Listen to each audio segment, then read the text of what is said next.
This video is technically a second part of the Tokyo Ghoul chapter review, which will be linked in the title card and the description, but for the Blood Moon event, which started last year and is a replacement for the Lunar New Year content. For a first showing last year, I actually thought it was fun. It also helped at the same time they added the Unknown, one of the coolest and funnest killers to face and play as. And with Kaneki, a killer whose power comes from the consumption of flesh and blood, it's quite fitting, and there's not much content to go into, so let's just get into it. The event is honestly pretty simple, and compared to the previous one, the survivors get the main focus of the changes. Instead of Killer getting that silly Omega Lunge, this is a community event however, so the more you kick and complete gens, everyone benefits with blood point bonuses. Killers need to kick the special generator and survivors have to finish it, so let's talk about that special generator.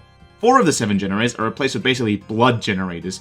You collect blood and fill it up. It's kind of funny, the game mode makes me think of Scavenge in Left 4 Dead 2, even if I played it like once. However, you need to be careful. Running makes you slowly spill blood, making tracks for the killer to follow, and when they hit you, you drop the gas can. You can drop it manually somewhere, but it also slowly leaks, and the killer can break that, so you have to keep that in mind, though I have yet to crush one in my 7 matches. So here's a screenshot from the official Dead by Daylight Twitter of it. It's pretty neat, huh? The blood you collect is also limited. Once it runs out, you have to wait for the blood bank to recharge. But it's fine, blood generators finish considerably quicker than the regular ones, and they generate right next to the generators half the time, which is very balanced. So it's a management system, try and complete regular generators while filling up the blood generators one by one.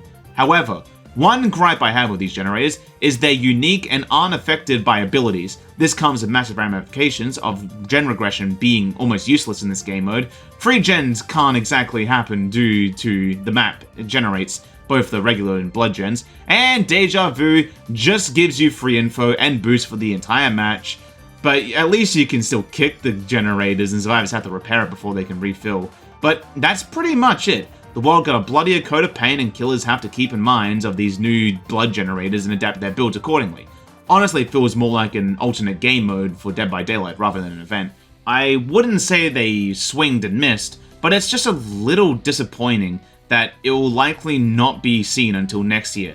I think this new mechanic has potential, but it needs a little more refining. I also think the lack of things for Killer to do, and they already do in the regular Dead by Daylight, is a shame. Of course, I do not want that Omega Lunge back, that was quite silly, but maybe just getting bonuses when kicking blood generators, like the blood invigorates them or something, I'm not too sure though.